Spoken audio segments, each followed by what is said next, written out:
Hello, listeners. How are you? This is Jim the Keys Bartender coming to you from the Florida Keys, Key Largo.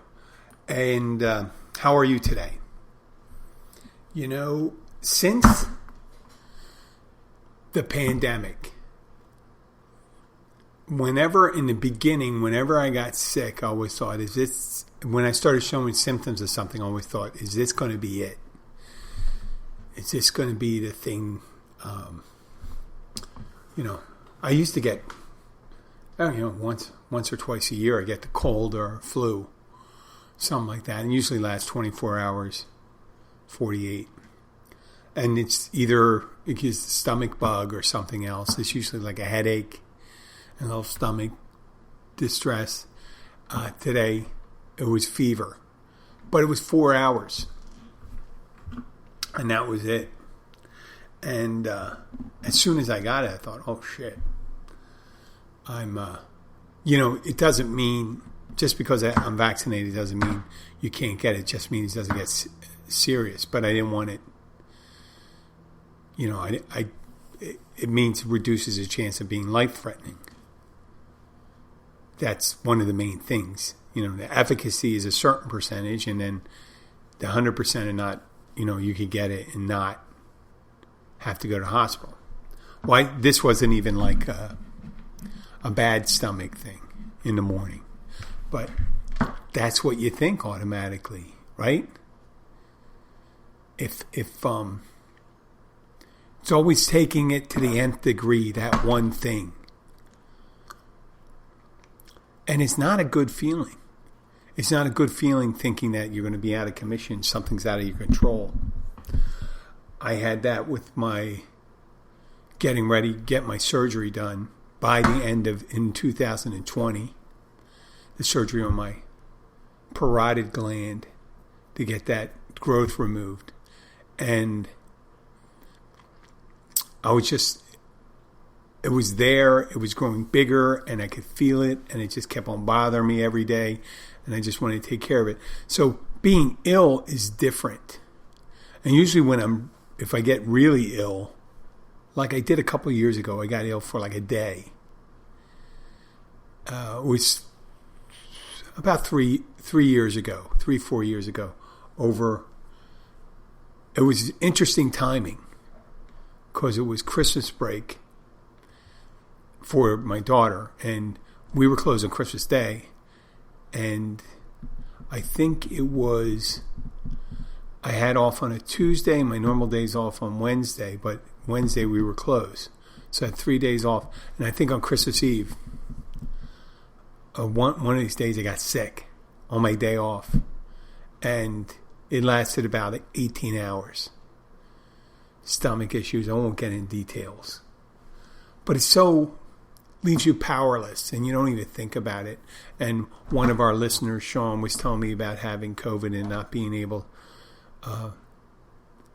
he didn't really talk in depth about it, but he did mention that he was out of work for a while, and it does make you seem powerless when something out of your control, as much as an illness could be, would take charge. It's like going over for one of these trips now. If you have to get the 48-hour test before. And before you return some places, international flights, you got to take a 48-hour test before returning. And it's a hassle, for one. For another thing, is if you do become up positive, you're stuck there until you're cleared again.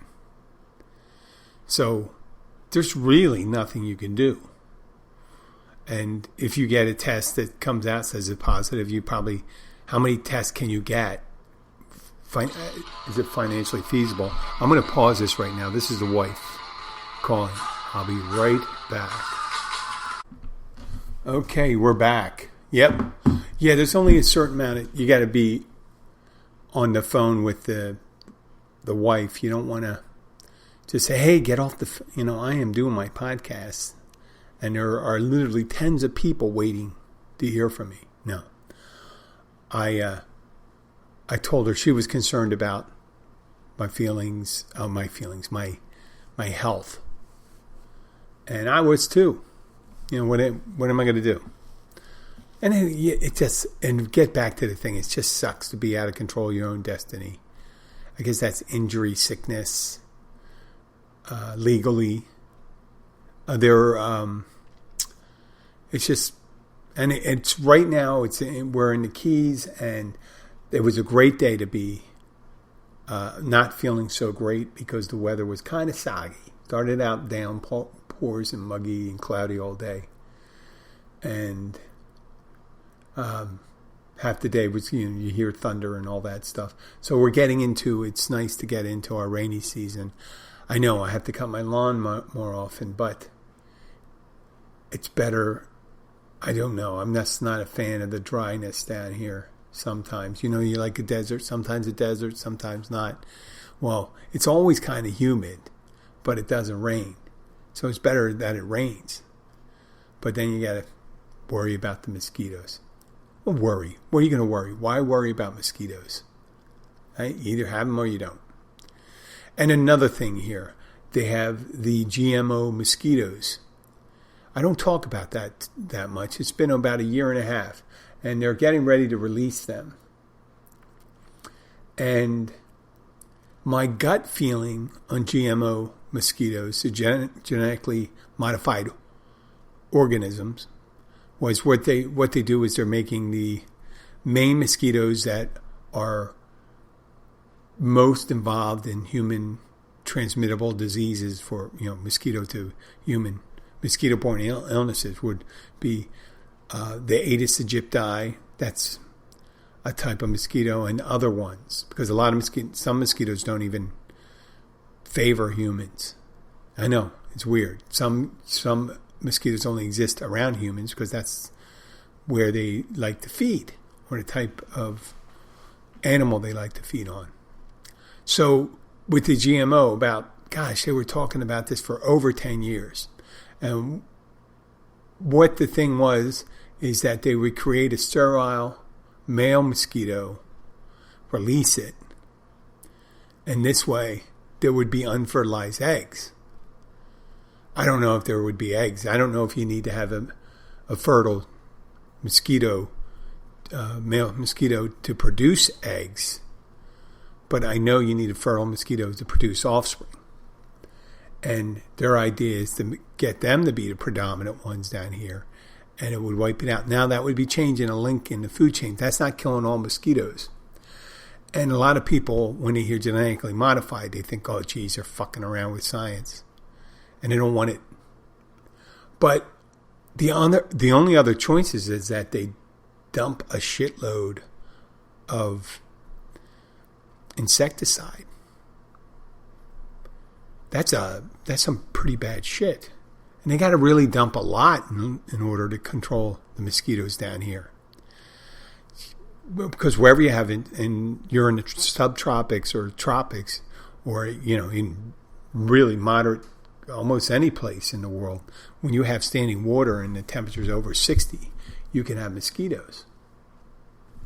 So how they control it is by dropping the insecticide. And they thought a little better, more elegant solution would be the GMO one without poisoning humans. And you say, Jim, that GMO is the poisoning of humans. Well, that's assuming,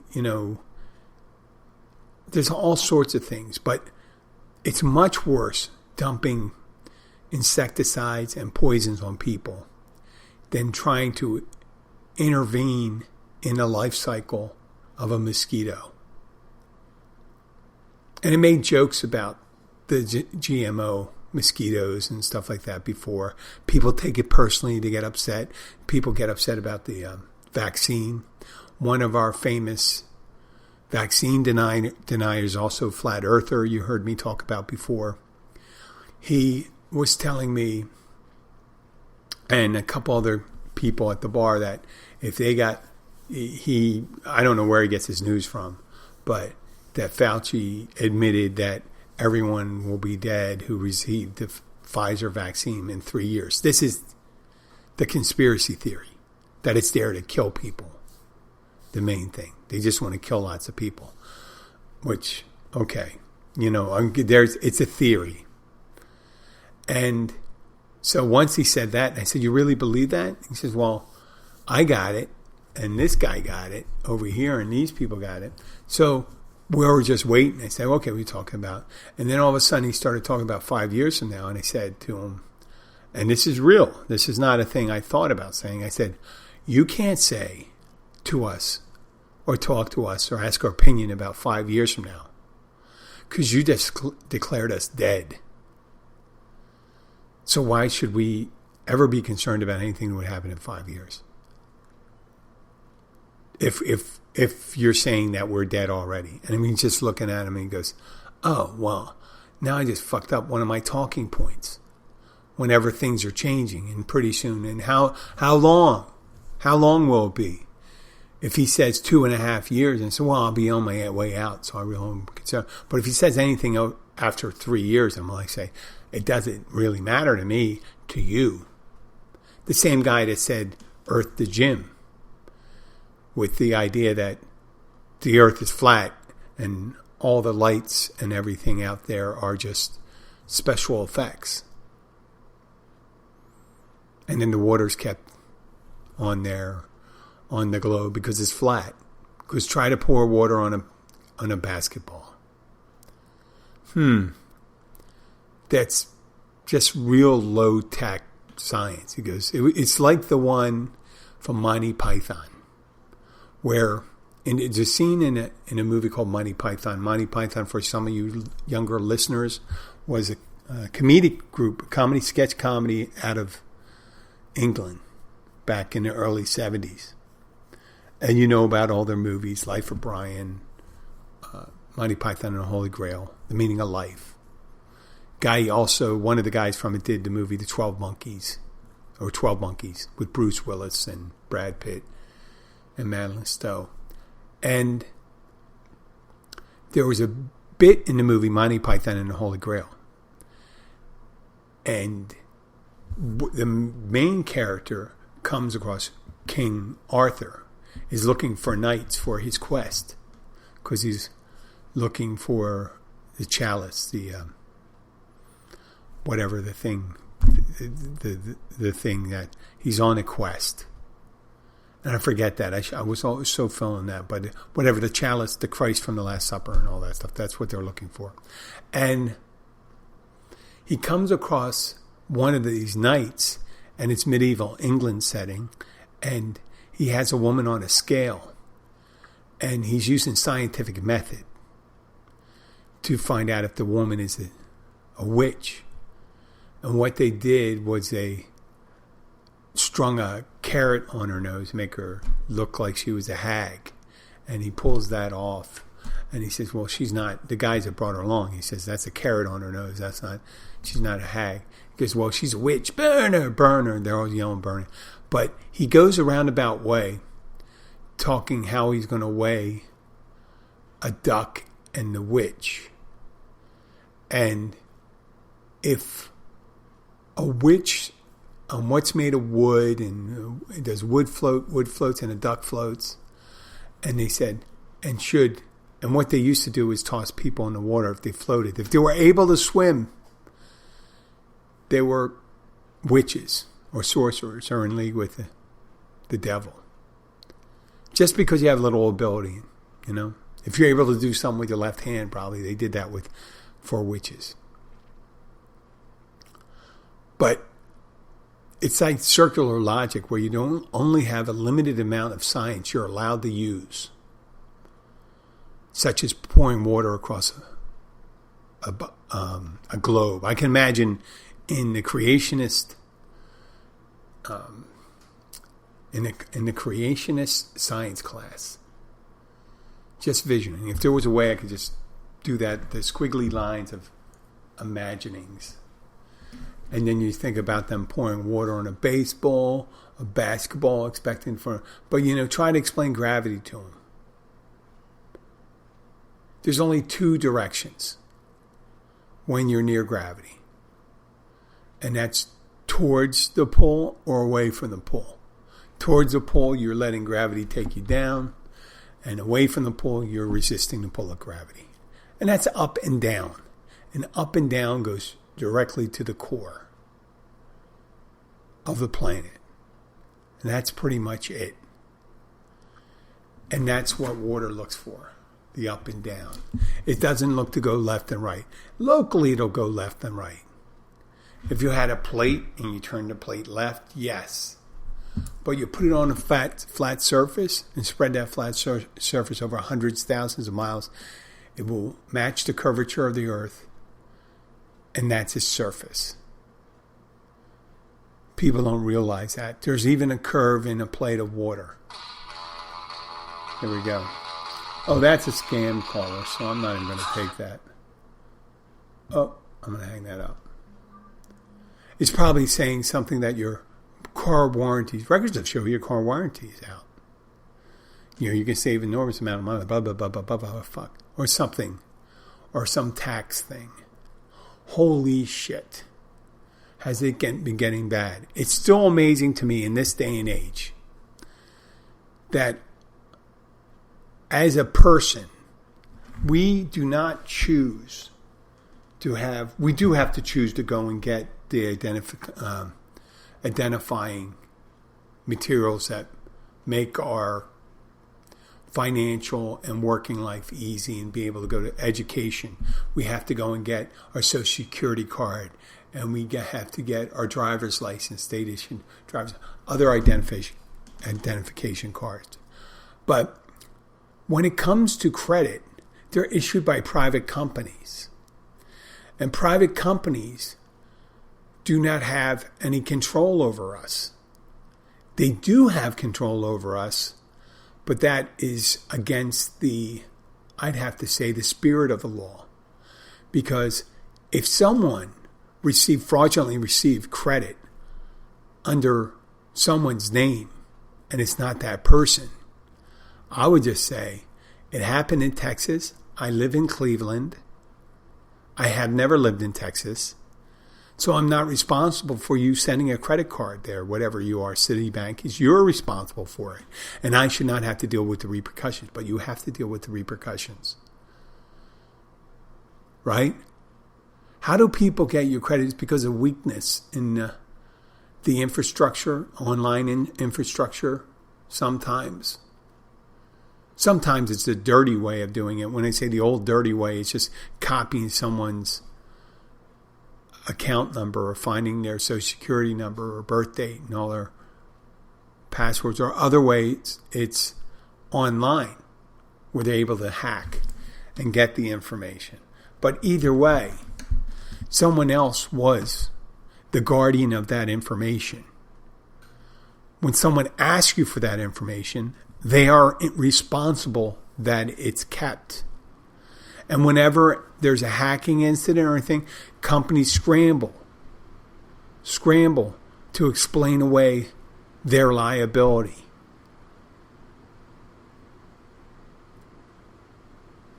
So Social Security, someone in wherever in Texas files for my taxes. I've never lived in Texas. I've never applied for a driver's license in Texas. I don't think I've ever bought anything in Texas. I was a child when I went through there, so there's no physical record of me conducting business or something inside the state lines of Texas. So I had to go through a verification process. I'm not bitching about it. I'm just stuff like that. But the lion's share, and then I got to go and file again and stuff like that. Well, you sent it. You sent information that, I mean, the first thing should have been, I need to get your W-2s. You need to go in and mail this in. You have to do it both that way. I'm not responsible. Now, trying to make me responsible, you have the government or the government agencies have a certain bureaucratic way of making you responsible for things you had no control over. Like right away. You have no control of right away. You could have a house with a property, and all of a sudden right away comes, eminent domain comes along and takes your front lawn. Now they have to compensate you. They should compensate you for that. It's funny because whenever anybody gets in a little bit of trouble, the legal arguments go to the people with the resources to be able to build a case on why they are not responsible. When there's always a gradient of how much someone is responsible for an action. We do it in arguments. We do it in war. In basic relationships, you can see a quotient where someone's 90% working and 10% isn't. It may not be subjective, where you could do it in a tight quantification, but you could do a pretty good estimate.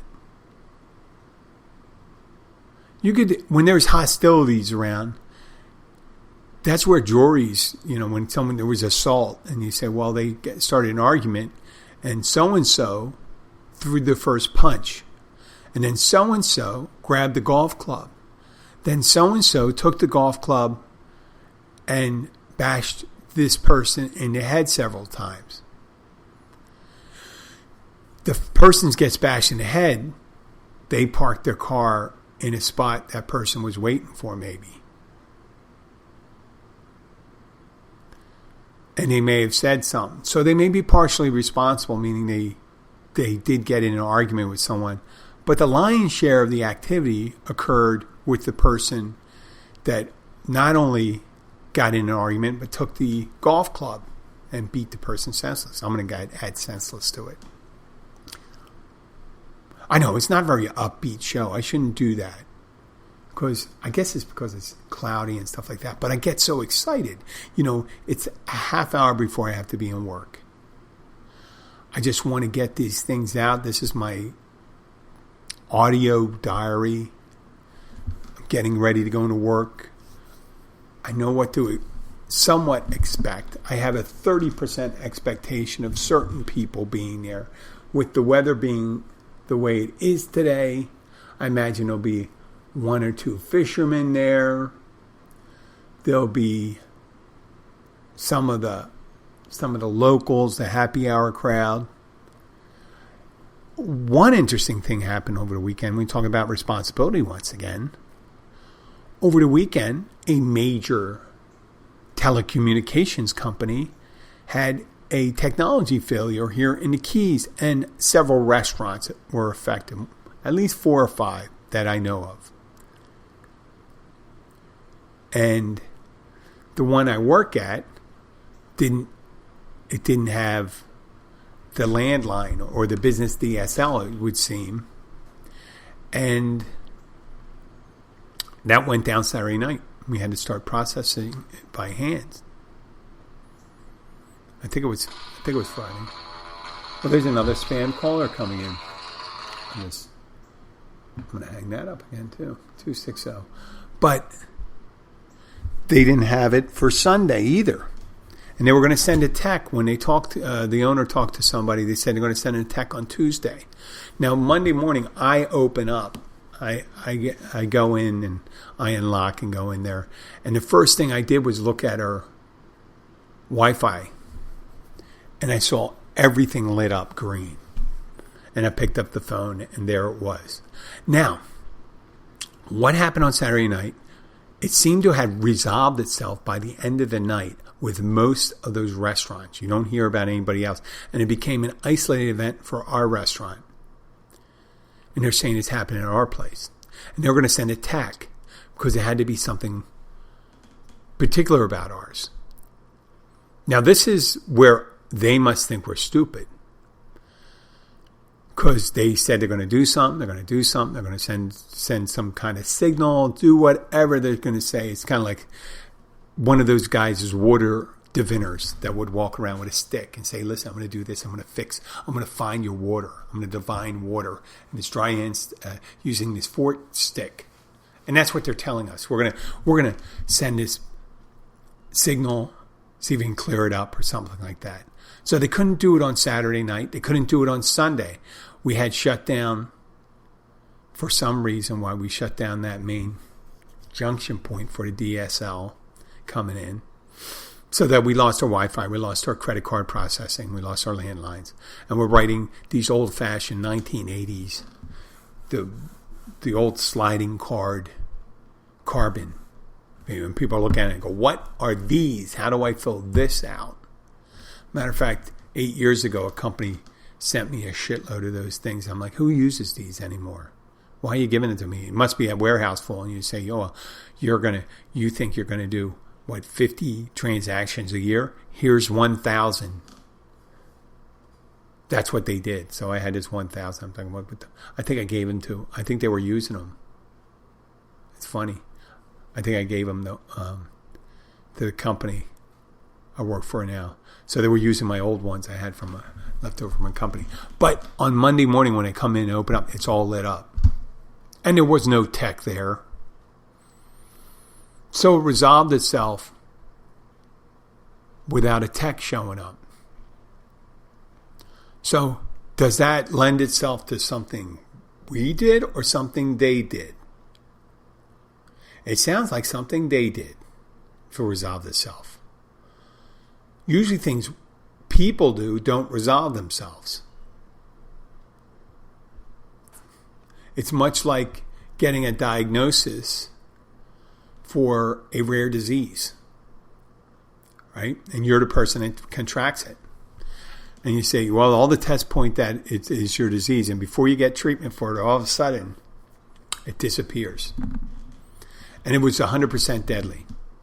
But you didn't get any. You didn't get any medicine. You didn't get any treatment. And they said, well, there's no way you recover for it on your own. Whose fault was that then? It was a misdiagnosis. It happens. So people always try to make the blame, right? I just heard my dog barking. I want to thank you for listening. I'll have some more shows coming to you. I'm sorry I waited so late this week. I'll talk to you later. And if you like the show, please share it with your friends. Please follow us on Facebook, on Twitter, on Instagram. I'm going to check on my dog. If you have any questions, please send an email to jim@keysbartender.com. Thank you very much and have a great day. Talk to you later. Bye.